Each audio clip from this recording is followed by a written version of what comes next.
that's like opposite. So he says, what does it mean, kenegdai? He says when he sits down to say Rambam, she sits down right opposite him to say her Rambam. When he stands up to daven mincha, she also stands up to daven mincha. So it's Eza Kenegda. Whatever he does, she's doing the same. So who's taking care of the home? So the halacha is that women are exempt from mitzvot aseh, positive mitzvahs, that are time based on time. So the Avudraham is a commentary on Torah and Tefillah. He says, so maybe girls should be obligated. People who are not married yet, girls, women who are not married yet, why are they exempt? They are not yet holding up a home and taking care of children and taking care of their husbands. Why should they be exempt from mitzvot aseh shazman gramam? And what do you think he answered? As part of achana, he went even further. He said girls will not want to get married. Because if you know that once you get married, you will have to stop keeping certain mitzvot, because now that you're married, girls will not want to get married. So our not keeping mitzvot aseh from a very young age, meaning it's not, we're not keeping, not being obligated for mitzvot aseh shazman grama, since we're little girls, is already part of the preparation of our building our homes as women.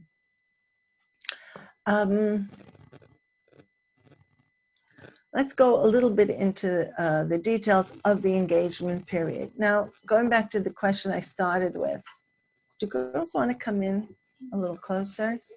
Mr. Garcia, could you explain that? As girls, we are mechoyim tzedakah. As women, we're also mechoyim tzedakah. I understand that, but then you're saying that we're not going to have time when we're married. You want me to elaborate on that? Okay. The chiyuv doesn't change. Girls and women have the same. We're not mechoyim tzedakah by chassidus to write the time. You don't have that pressure of time. Let's just rearrange the seating arrangement.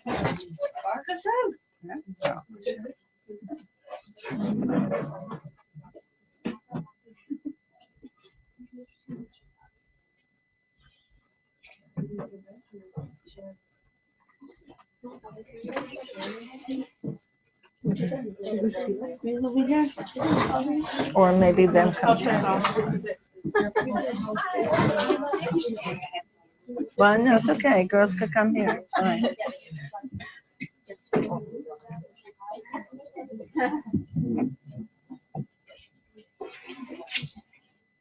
It should be a sign that makes us we just moved here. We should move a bigger space very, very soon. You guys good? Everybody have a chair, have a seat.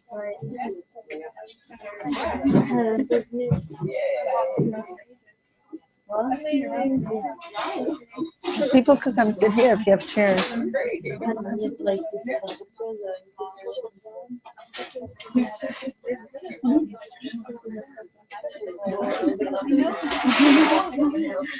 Okay, I was before I go on, I was asked to elaborate on what I meant.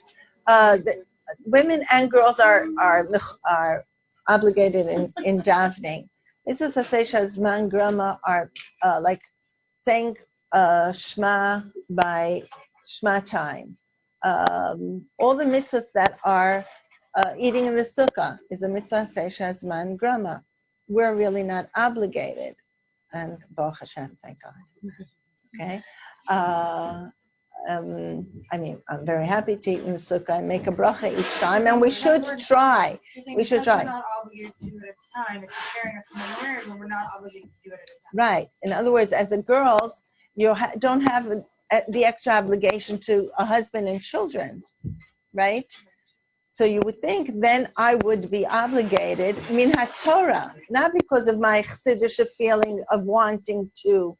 Like I sometimes tell girls in seminary, you are in this bubble year of You could go to shul, daven, full day. You don't have to do a children's program. You don't have to take care of your siblings, your nieces, your nephews, or babysit at home. And so your mother could go a little bit Yom Kippur or Rosh Hashanah to shul. You could just daven for yourself. And then I tell them, and you might never have this opportunity again, Mir Hashem, for many years, till you marry them off. And then you're back in shul. So it is part of that preparation. Girls sometimes get upset when I tell them, I don't think when you're going to you're doing hachans. I remember telling my own girls who used to, before Yud Shvat, a month before, start hachanas for Yud Shvat, hachanas for Yud Kislev, learning things, my marim by heart, and all these things. And I used to say, do it now. You might not have time to do it later. And they said, Ma, what, we're going to get like lax in our Chassidus? I said, no, you might, in Mirz Hashem, be busy washing dishes. And so then I have nothing against using paper goods and getting help, but I just use that. If you can get away from doing that, it's fine. Then you will be able to take out everything you're collecting now. And this is what I'm trying to say. The preparation of now is collecting things that you will later be able to use and have to use and be able to put into your home. And at that time, hopefully be very busy that you will not be able to sit down and start looking in Sfarim and Shulchan Aruch. Okay, you guys live in age of Google. You don't have to pull out Sfarim. It's much easier to get answers, but still, to know the halacha, is this a question? Is this a shaila? Is such a pulka with such a big red stain, do I send it to the Rav? I mean pulka in the chicken, not a pulka in a different sense. You should know, is this a shaila or not? Because sometimes I do speak to women and say, wow, I didn't even think of it. Is that a question? Is this a question? What should I do with that? Now is really the time to collect all the information, the practice, and not in Mirz Hashem. It'll happen anyway. In Mirz Hashem we have homes, but this is a very special part of the preparation that the Rebbe is talking about, getting accustomed to the laws of Shulchan Aruch and starting to keep it, whether it's kashrus, whether it's Shabbos, Sneas, Hadlakas Haneros, benching licht on time, lighting candles on time. That's a very important part. We have some very specific mitzvahs that are ours as women. We should start from there. Learning Chassidus, learning Maimarim, and all these things are very important. But like Michal said, living Chassidus isn't more important than all. And one of the things that we live with is our own mitzvahs as women. I'm very proud to be a woman, very proud to be a Lubavitcher woman, and say a fighting feminist for our, but as a from, hopefully Chassidish woman. And I always start with, why do I have to do what the men are doing? Let me start with what I was given. And the first three things are the mitzvahs of a woman, which is kashrus, challah, baking challah. But if it's not baking challah, you could take it in a broader sense of kashrus. Being more careful now, getting used to kashrus, setting a certain kashrus standard now, where we eat, where we don't eat, what we bring into our homes, and getting used to cooking a little bit to know the shilas, if I use such a fork, such a knife on an onion, on a garlic, if I didn't put away the garlic, I peeled them at night and I didn't cover them, could I use them the next day? There are a lot of details in kashrus. It's not just checking if it has a OU hechsher or something else. There's a lot of chalavakum. There's a lot of different things. In Israel, we have the mitzvah sakliyas ba'aretz, of fruits and vegetables and other things. This is part of the preparation, becoming familiar of how to deal with kashrus, because you know what? We rely on the women. The husband relies on his wife, what he's going to eat and what his children are going to eat. And there were many times that people wrote to the Rebbe different questions, whether it was in chinuch, children's education, or health problems, or different things. And the Rebbe said, check out the kashrus in the home. And there were questions. And some, the woman said, I didn't even realize this was a question. I yesterday mentioned, I had a talk yesterday with another group of women, and I said, when you take off challah, I once had this, I'll tell you my own story, and I've been baking challah since I'm 12. I hate to say it's over 40-something years, over 50-something years. Yes. And I had this question this year for the first time. I took off challah and the phone rang or the bell rang. I usually put the challah in the freezer. And Erev Pesach, when we do the burning of the chametz, I'll come out my little balls, a bunch of little balls, and we burn it then. So I think the phone rang or something, and I walked away. And I come back to the kitchen. I can't find the challah. I can't find it. It's not in the freezer. There was not one soft piece that was just put in. There was no place in the kitchen. So where do you think I put it?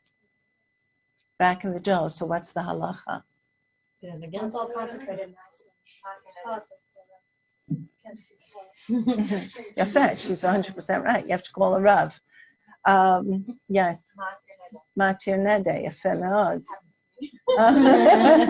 It's only people that happen to them do they know. Okay, you see, most people answer, take another piece. You can't. That piece is holy. We as women have the power to sanctify the mundane. We just sanctified a piece of dough, the glob of dough, call it whatever you want. It is dough. It's nothing holy. But the minute I made the bracha, that piece became holy. Now, that piece fell into the rest of the dough. I have to find it. But it's very hard. It just became part of the whole dough. I can't use it because there is something there that doesn't belong to me. It belongs to the Kohen, but actually, it's, at the moment, it belongs to the freezer. Okay, so I have to nullify that one to be able to take out another piece. And how do we nullify? The holiest days that we stand there, Kol Nidre. We're on Kol Nidre nullifying a lot of things that we did and we don't know and we didn't keep. This is one of them. I have to, and you know how you do that? So tell me, how'd you do your Matir Neder? It was quite an adventure. I forgot actually that it happened because I was like this whole event. I was very busy planning it, and then after Chassidus remembered, so I called the Rebbe. And then someone find him, and when he had an issue on the Fahrenheit, and I had like quite a few up there. And when I went up, she was like, "Oh, sorry, no one's available." Like it was so busy with Shabbos, so I was walking down President Street. I'm like, "Hey, I'm passing by." Okay, the traumas of being a woman. Okay, so mine was as interesting. I was at home, and this was Friday, and so I said to the Rav, I will not find 3 men in Tel Aviv that I could explain where I live. I explained that I have to be Matir Neder on a piece of dough that fell into my dough. So he says, you could do it through your husband. That's one of the pluses of being married. That it could be your shaliach, and he's like part of you, so he could do it for you. So I called it my husband, who happened to be in Bnei Brak, which is a from thing. I said, are you on the way home? So he says, yes. Thinking that I'll say, yay, you're on the way home. And I said, no, actually, I don't want you home. I want you stay in Bnei Brak, find 3 men. And I explained to him, he says, you must be kidding. I said, I'm not kidding at all. If you want challah, you have to be Matir Neder. And he had to tell them, and my wife doesn't remember where the challah, she probably put it into the dough. He had to tell them, and they all said, tal, or I don't know what word they used to nullify the kedusha on that piece of challah, and then I was able to take challah again. So this is like a little detail of things that are our responsibility as and the preparation could start like this young woman is starting to do the challah and or in kashrus or different things. Also, adlakas haneros, benching, lighting candles on time, starting early. If you have to tell yourself that it's not at 4:20, it's 4:10 to be able to start benching at 4:10, do that. Because in Mitzvah Shem, when you're married, things should, you have to put up the I'm sure you do it also in your own apartments, but there's sometimes a lot more other things involved. And in Mitzvah Shem, we'll have guests, and I'm sure you have guests now also. It has to be done on time. The time on the calendar is not a suggestion. It's not. It's like, it's not a be'erech, an average of 4:20, give or take 18 minutes here or there. It's not. It's the time women light the candles. The 18 minutes are for men. If we do in the 18 minutes, it means we're not using the merit and the gift God gave us to sanctify the mundane. We could take dough and make it holy. We could take time of a regular Friday and make it into Shabbos. That's what we can do. Yes. That's your intro, so I don't know if questions are received in the end. End, please. Okay. So we should start practicing now, because it doesn't. I remember telling a guest that I once had and we're very close to, and I saw that his wife lit candles. I mean, I'm a time freak, so don't take me as an example. I try to bench 10 minutes before, always. But this was like really late. They also came lechatchila late, and then benching licht was late. It was like I almost fainted. And later, when we were talking to him, I'm very close to him, and they had a baby girl. And we talked, and so I said to him, something like, now you have 2 women in the house. One of the things that it says in the Gemara that a husband's supposed to do is to remind his wife or ask his wife on Friday, did you take off challah? Did you prepare? I mean, they should prepare the light, but a reminder that she has to bench lift. So I said to him, you have now responsibility to 2 women. You have your wife and your baby girl. I said, if I can't talk to your wife, I know you very well. I think you should start preparing yourself, being ready Shabbos much earlier, so the house will get ready earlier, so the 2 women that you have in your home will start being able to bench lift on time.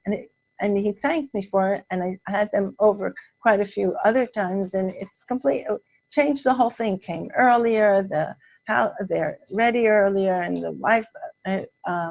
It's just, I think, sometimes a mindset and sometimes organization skills, but to help us be ready on time. But it's a big schus, it's a gift. It's a gift that we have that we could elevate time. And the third mitzvah that we have is mitzvah Shem of Tahara, Mishpacha, of family purity, that actually as girls we could keep it with tznius, with being connected to things that are pure, not filling our minds and thoughts with things that are not part of our lives, whether it's movies, books, magazines.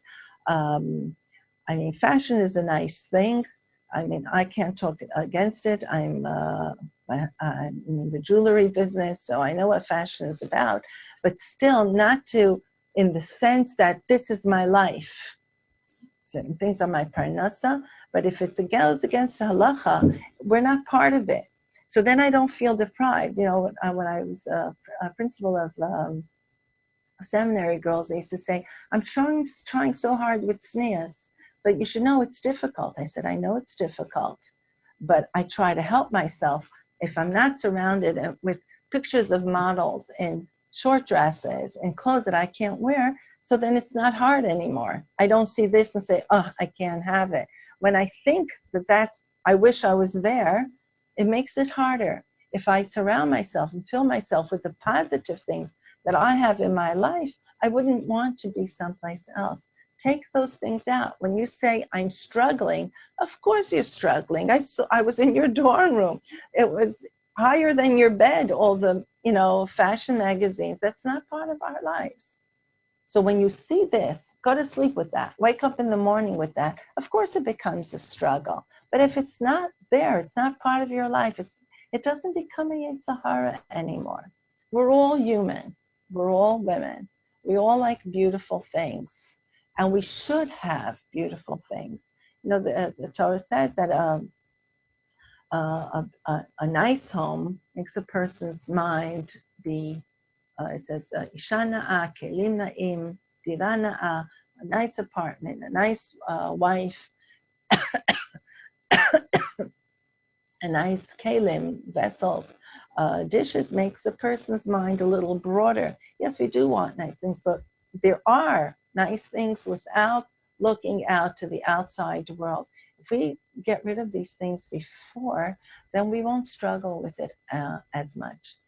Now, even as girls, we could, I do see sometimes it as a segula for girls to learn Taharas HaMishpacha. I might be different than other teachers, but I do believe that girls should learn Taharas HaMishpacha because when we'll say a few words in the engagement period, there are what you mentioned before, preparations, and in Chabad, the Rebbe, and now I see why, wanted us to have short engagement periods.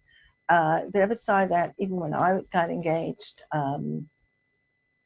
short engagement periods. So you're tense. You're trying to get so many things, accomplish a lot of things. So what's wrong with learning Taharas HaMishpacha now in a calm way, knowing it, familiarizing, and I see it also as a segula to be able in Mitzvah Hashem to keep Taharas HaMishpacha. And there's a lot of beautiful things that you could study about it and know about it that will also help later keep it, and which I find is very important. Right. No, what?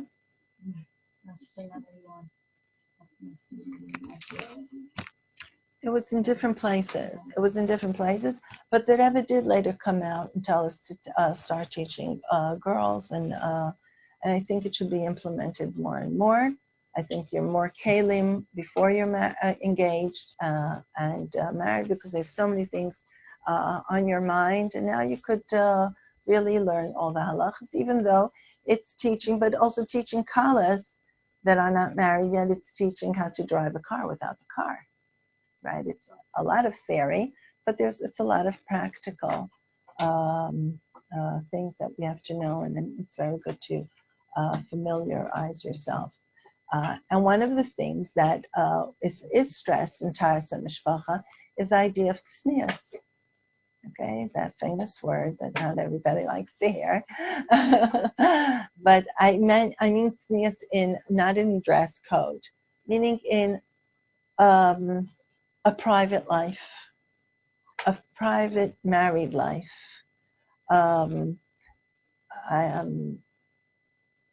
The world dropped privacy. There's nothing private anymore, right?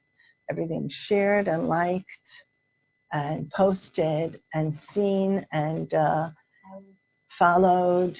I didn't even know the words anymore. And I know sometimes I was discussing it with my children. I have a large family, Baruch Hashem, and they all have a lot of friends.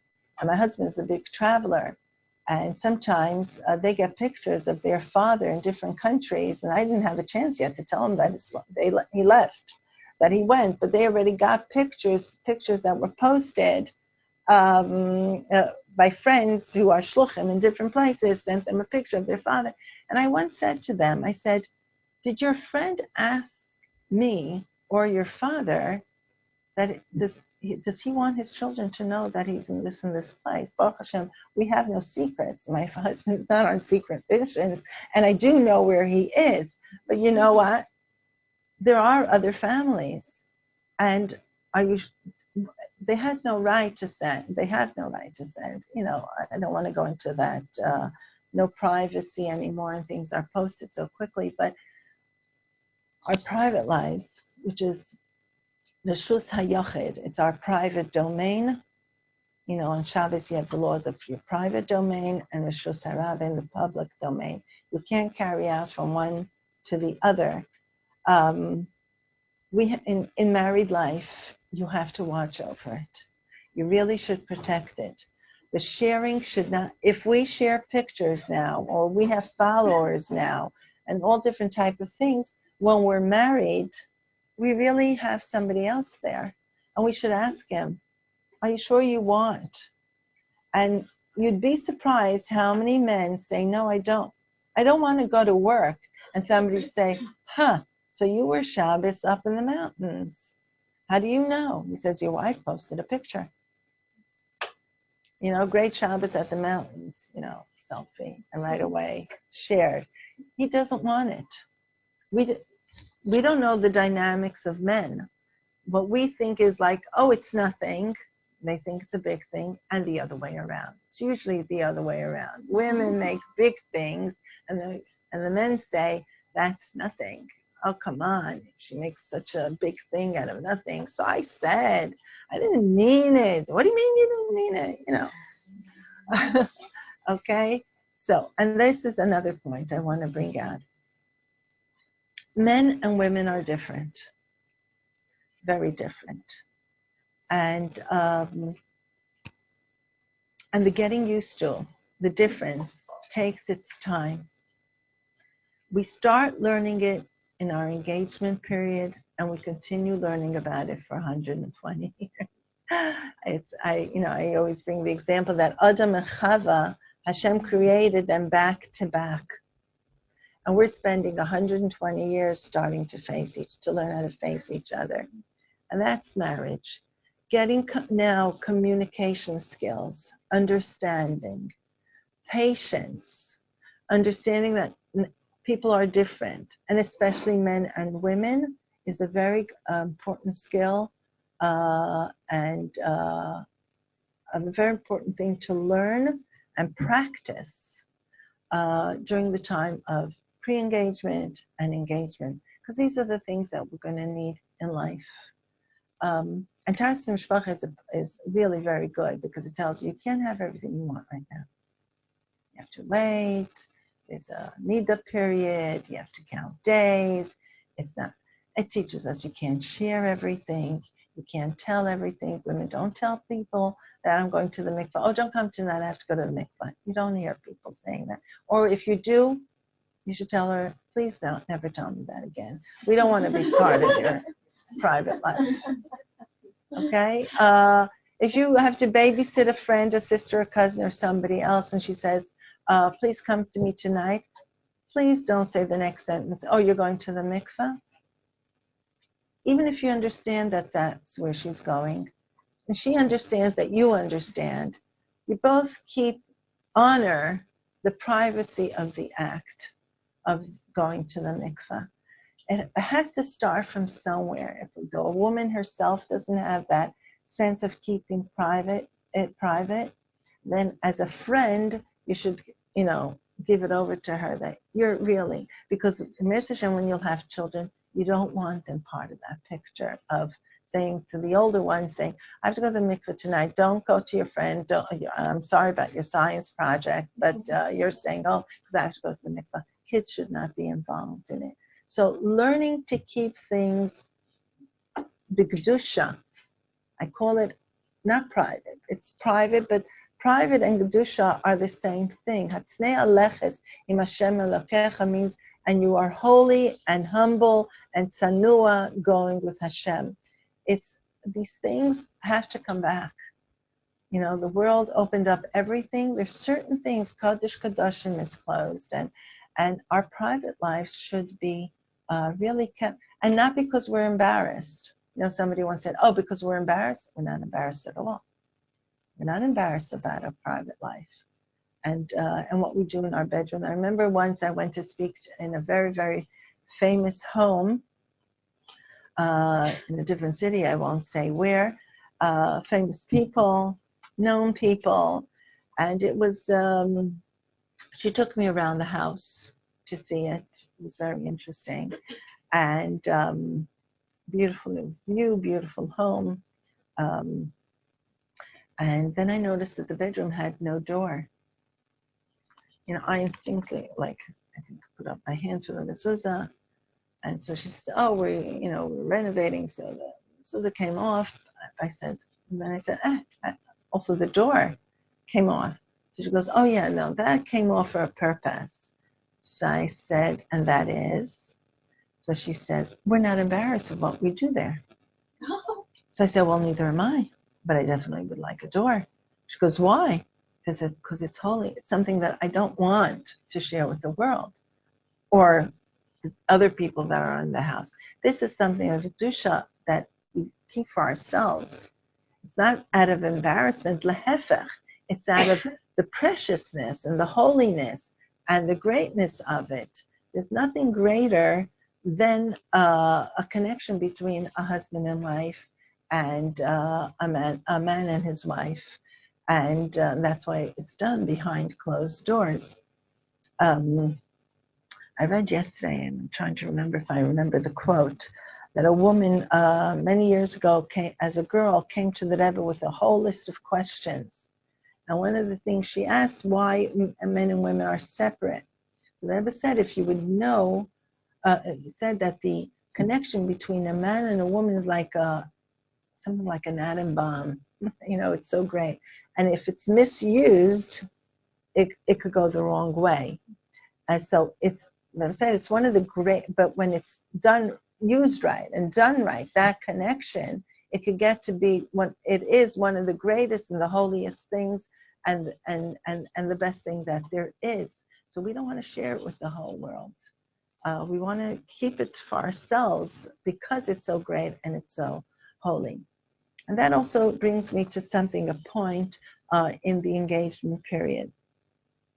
When Hashem created the world was created first, the world of Tohu.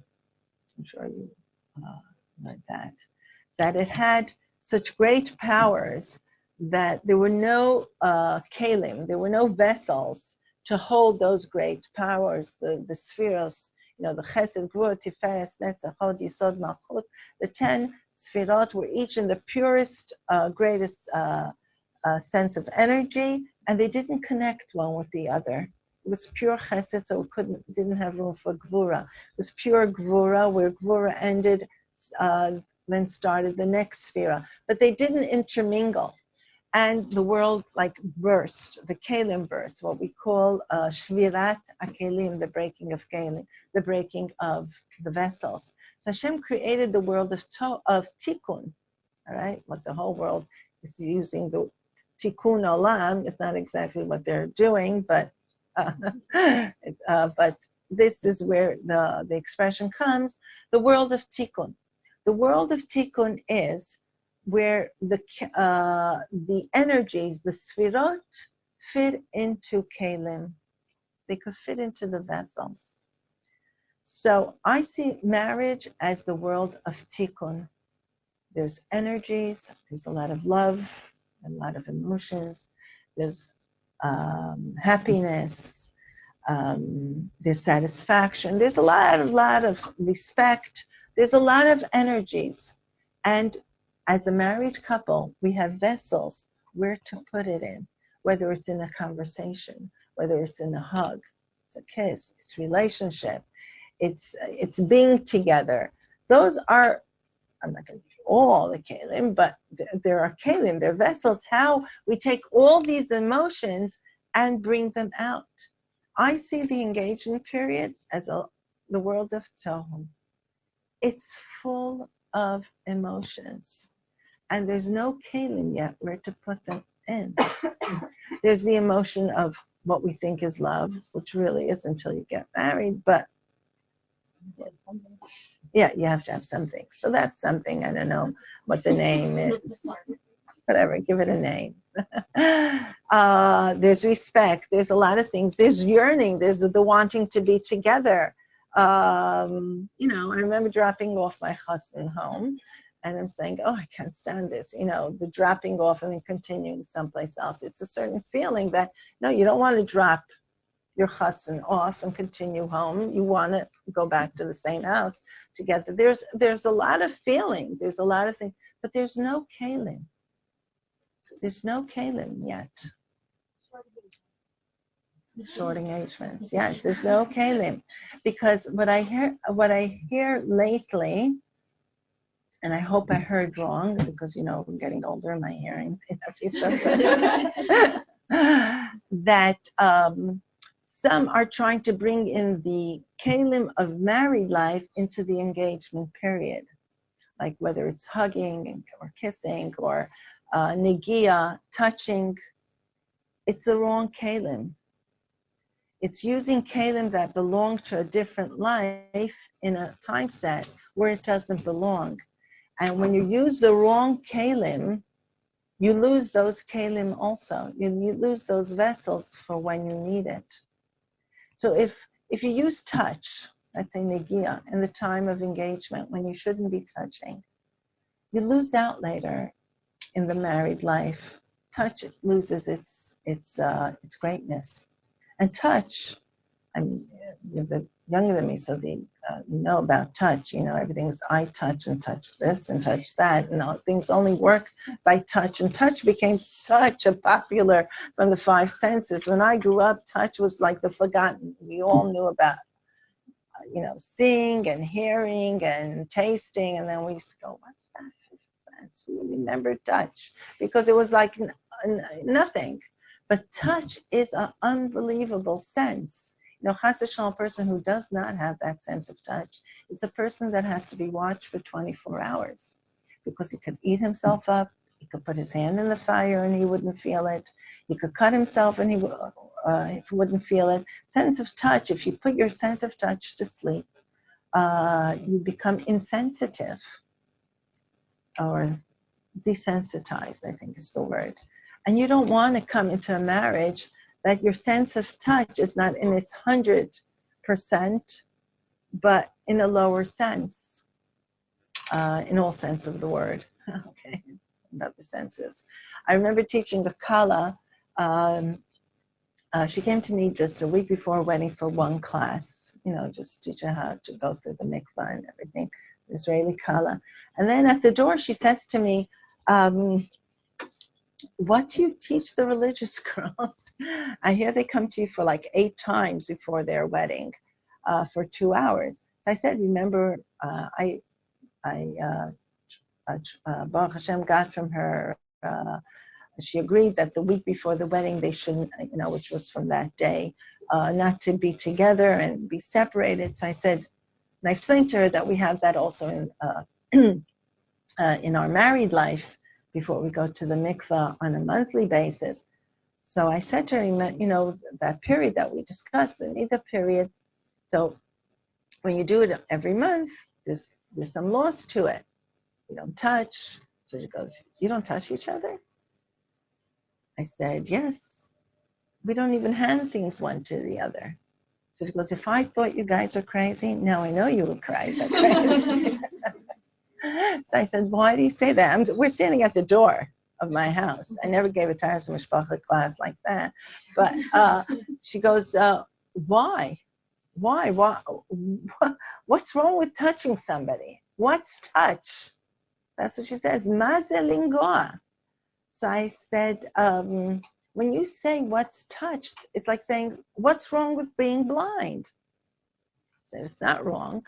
I mean, I wear glasses, when people wear hearing aids. I'm not saying there's something wrong, but you need a little bit help for it. That means that it's missing something. When you say that what is wrong with touch, that means you don't realize that touch is something very great because, of course, Israelis, ma nishma, ma shlomeh, like everything is being touched. I could laugh at Israelis. I have a lot of Israeli kids. And they laugh at my, my American accent, so or even. Anyway, but so I said, think of it. Would you pass by a baby and not want to touch a baby, or pick up a baby to smell that little Gan Eden, smell or something?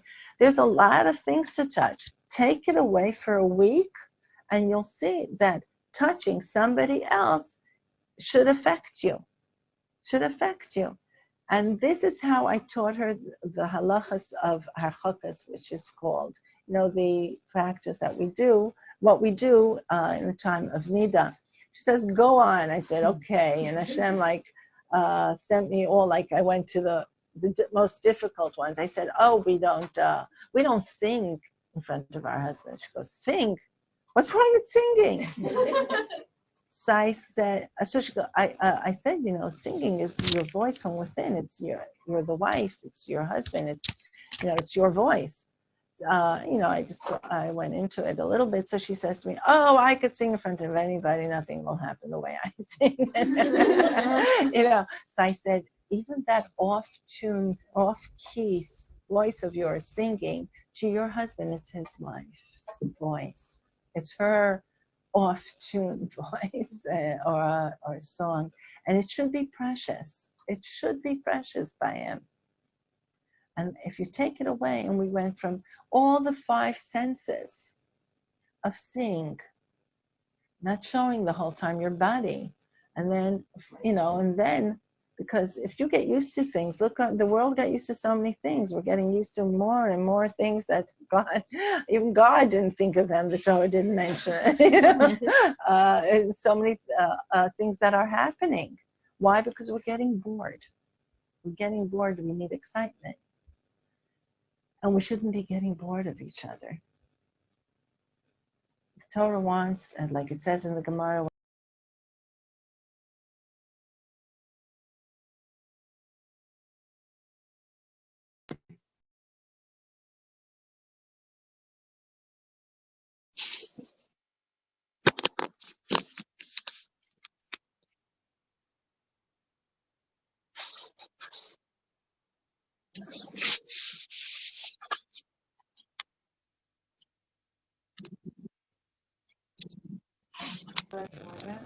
like if he wants to do something that you shouldn't reply, or is that just ending?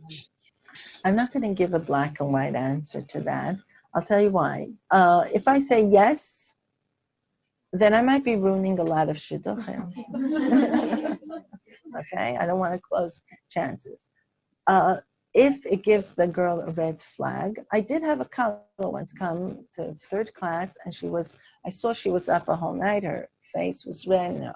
I said, what happened? She goes, yes, I met my husband, and he really wanted to do something that I wasn't willing, and it's scaring me. So we discussed it.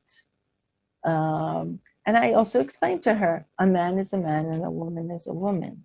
We're Chassidus people, but we're still a man and a woman. So on one hand, she should be happy that that's what he wants. On the other hand, I understand her being upset that he passed the red line. So yes, we should practice a little bit more our limits. And it should start now, because later when we're engaged, it is difficult. As Chassidish and as frum as you are, a man is a man and a woman, and some girls think, okay, it doesn't matter because eventually he's my husband. He's going to be my husband anyway. It's not like I'm just playing around with somebody.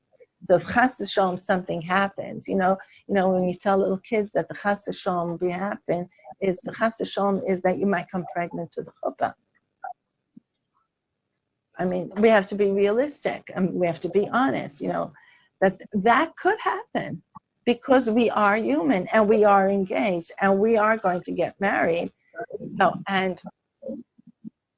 So this is all I would talk to her and maybe have her mashpia talk to his mashpia and to say she understands, but she doesn't want it anymore to happen or something like that.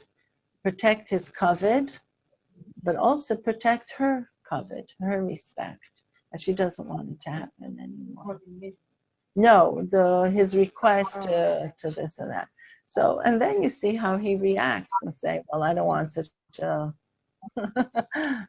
none of a wife, then I would say, then think about something else, you know. Yeah, then, yeah, it's an issue, that's what I said. Right, and if he's not, and if he's saying no now, then married. Wait, yeah, so that she has to decide. She has to decide that if it's a person that can't say no, if he's taking now, then maybe he won't be able to say no to other things. Maybe he won't be able to say no when she's in Nida. Okay, so it should be discussed. You know, we're old enough to discuss things. You know, so it definitely should be discussed. I'm not saying that they're the ones that also that are the only ones that want. We're also women, and this is our chassan. You know, we're also normal. I'm sure many Kalas would want a hug and would like to touch and would like a kiss, but we should try to also control ourselves. And also here goes the tznius part. The men are men. We are their Kalas. We should behave in a tzanua because it's difficult for them. As difficult it is for them, for us, it's also difficult for them. Behave in a way that it shouldn't be. And that's why one of the reasons that the Rebbe said Chassanim and Kalas should not meet often, once a week. In my times, the Chassanim went to, it wasn't Morristown, but it was Newark. They went to Newark. Maybe we wait because it's been recorded, so we should wait. Okay. They went to a different city till the wedding. And I'm not talking about Israel.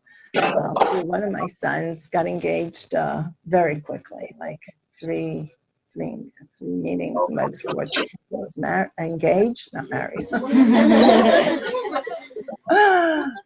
Engaged, and he left the day after the L'chaim. So like when he left and came to New York, he says, I don't think I know her 6 days yet. Is it 6 days since I met her? Or something like that. Okay, it was a little extreme.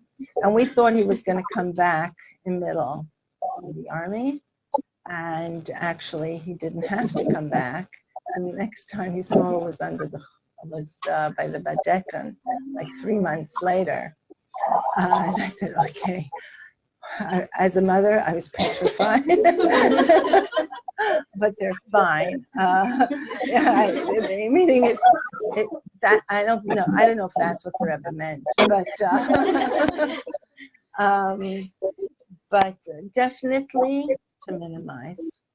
I'll tell you another thing. As a mother and as a Kala teacher and as a mashpia, I could tell you that a lot of talking with each other in the engagement period.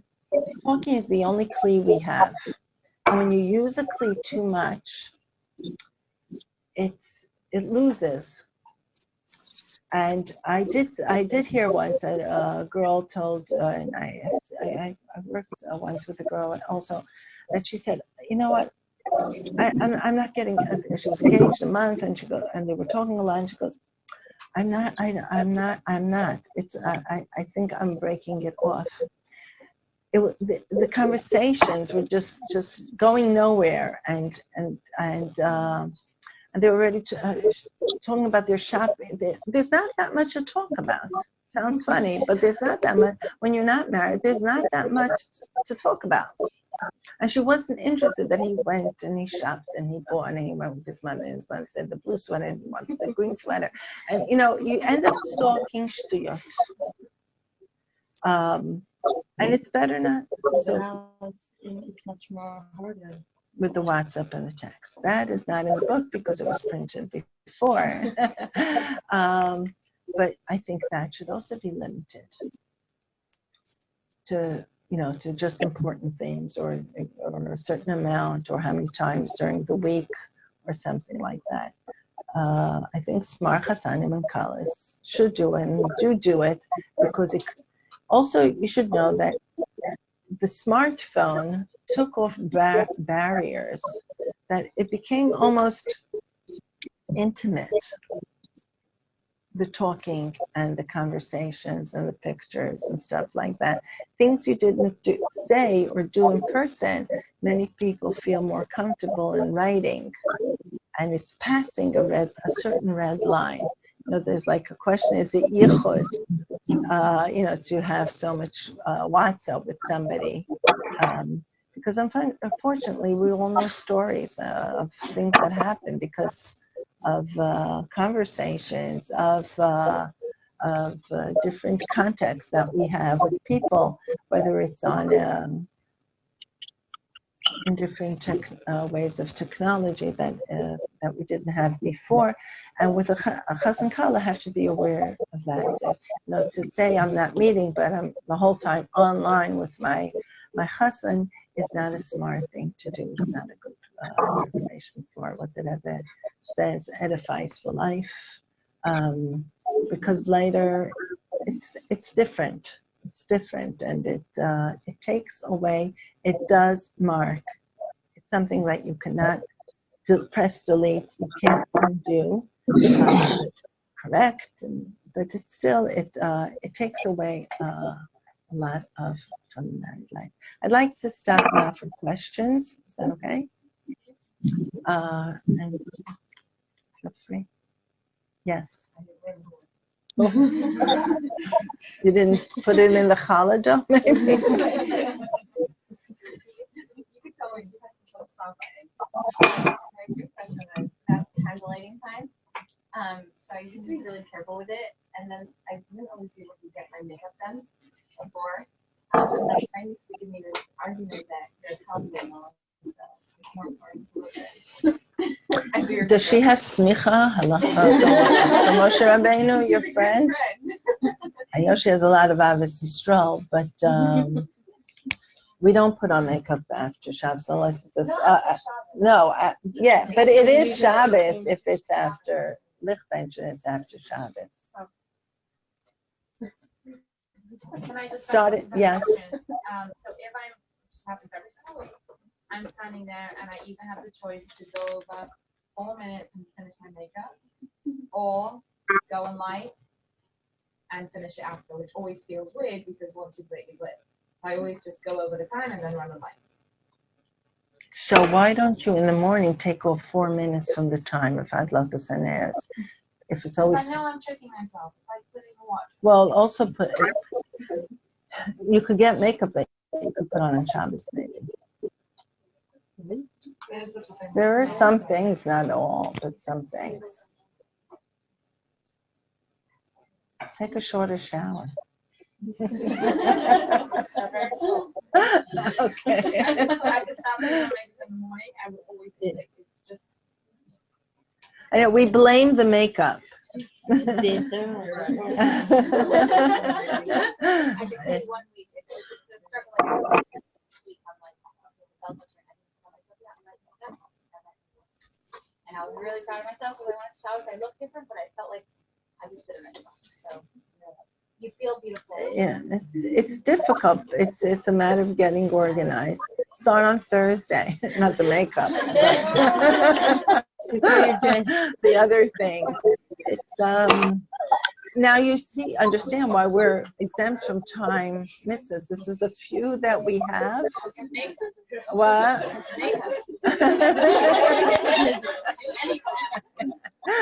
Yes, yes.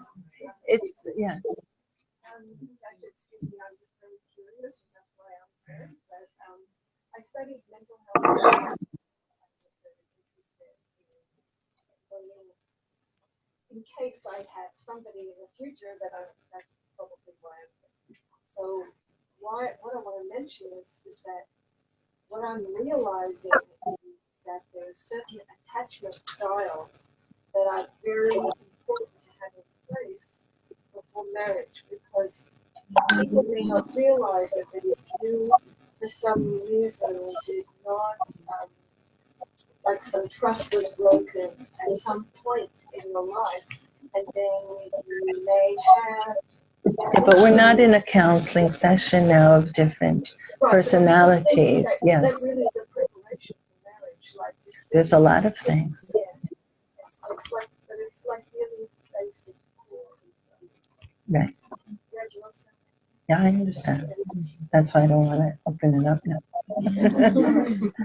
Okay. No, thank you. It brought an awareness that we do have to understand our personalities and what we're stuck on to prepare ourselves for a marriage, to decide to just get help or discard or confront or acknowledge before. And that wasn't a plug. No, it's okay. I didn't think it was, but thank you for bringing it up. I just don't want to open it up now because.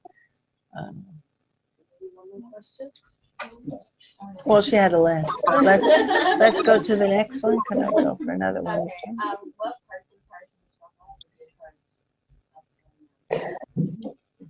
of I would actually learn all. of it? Yeah. Not just No. I would also say keep track of your cycles now. Get used to keeping track, knowing when it starts, when it ends, if possible. It would help set the wedding date, and it would help you get used to keeping track after Mitzvah Shem. Even though there are now, sites and help, but apps. Yeah, for your own cycle now, there's great apps. It's not like we have to do with calendar. Big calendars, like stuff like that. Okay, any other question?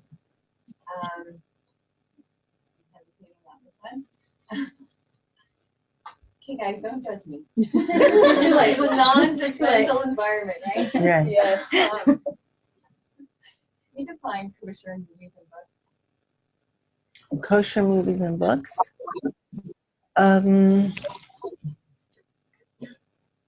Books that have and movies don't, and books, but mostly movies, stay in our mind forever. And we're dealing with a lot of things when we get married. If we had relationship before, we're dealing with them. We're trying to, that they shouldn't come back into our lives.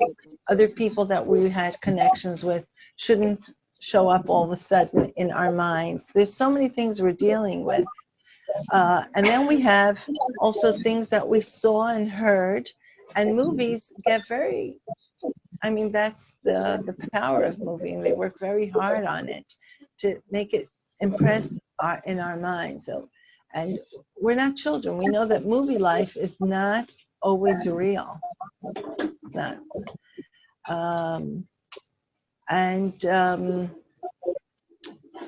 I'm talking about movies that have nothing to do with our way of living and might make us think of them or different things that's not part of our lives and might make us unhappy with our husbands or our way of living and take us off from Torah mitzvahs. It's very clear. Torah mitzvahs is very clear. We have to do whatever we can to bring Torah mitzvahs into our lives. And movies and books that take us away from it. If we need sometimes a break, take a walk. There are other ways according to Torah mitzvahs, than going into a movie and books that are not appropriate for us. Okay. This morning. What should we learn? Okay, it's a precious time. It's a tense time. It's not an easy time. I remember when, and I do hear it constantly, girls saying, everybody's saying, oh, it's the best time, it's the best time. And girls say, cry by me and say, it's not. It's just not. I'm so busy and here he's away and I miss him, but when he's here, he's driving me nuts. And, it's like, what's wrong with me? Girls feel like there's something wrong with them. And I have girls even like saying, could I say something to you, Mrs. Piekarski? I say, she goes, I'm so happy he left yesterday to 770. Because, now I could get things done. Because while he was here, she wanted to be with him the whole time. But things weren't getting done. And being with him, like I said before, the only kli we have is talking. So like, let him go to the Rebbe and let me take care of the wedding or take care of what I have to do. So it is a precious time, and it also lets, take a deep breath. We have a lot to get done at that time. And many of us are dealing with parents that aren't helpful, money that we don't have, a lot of things. We have a lot of things on our plate. We should try to get as much help as we can.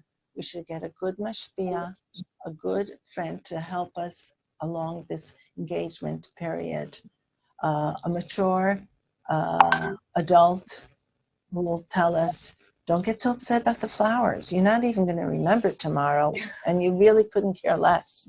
Don't get upset. Don't use energy on things that later you're going to laugh. That's what you cried for days and nights because it wasn't perfect and stuff like that, to get us to see the right things. About learning, the Rebbe is very clear, and you have here quite a few letters in eternal joy. Here so okay. Everyone can see. Yes. It's learning the halacha. We as women have to learn the halachas that we have to keep.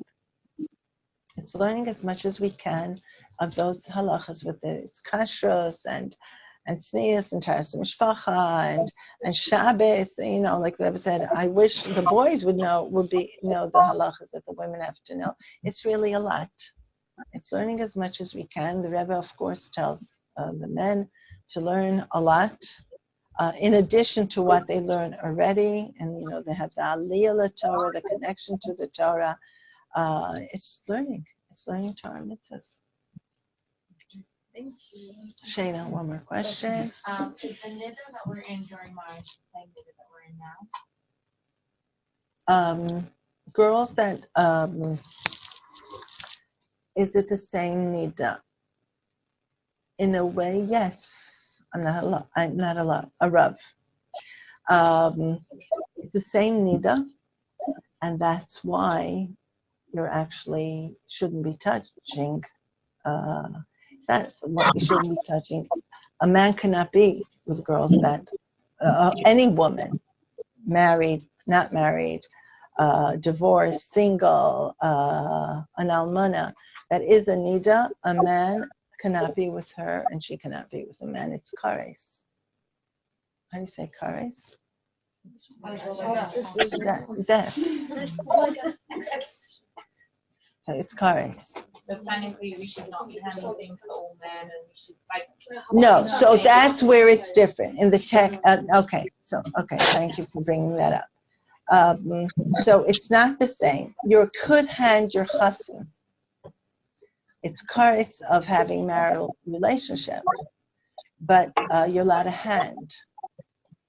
You can't touch, but you're allowed to hand. Whereas with your husband, there's a lot more details. The same niddah, but the halachas are different. Niddah m'pchinat tumah. Same tumah, but the halachas are different. So you're a niddah to everybody, but to your husband. So in a way, chassan kal, it's easier. You can hand each other things. And the day of the wedding, you can't.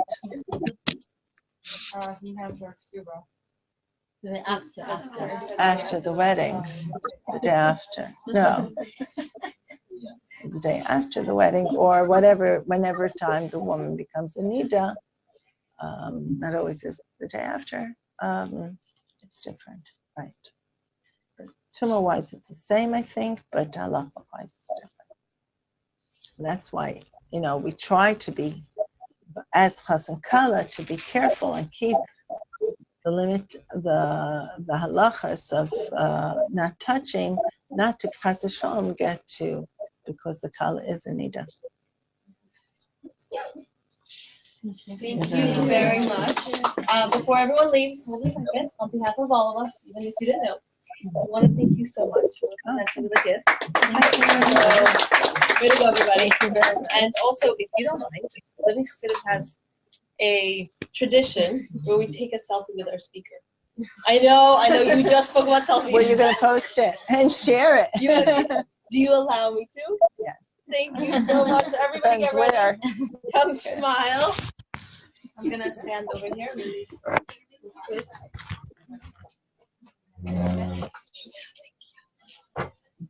Okay. Wow, look at this amazing group. Everyone's smiling so nicely. Okay, everybody here. 1, 2, 3. Everyone further up. So done. Everybody in the back, smile. 1, 2, 3. Thank you. Thank you so much. What a great story. Thank you very, very, very much. Everybody's welcome to Living Chassidus Center. You're welcome to come back. We have a lot of programs and events. And we take care of the women after seminary. So you're all here and keep an eye out for future events.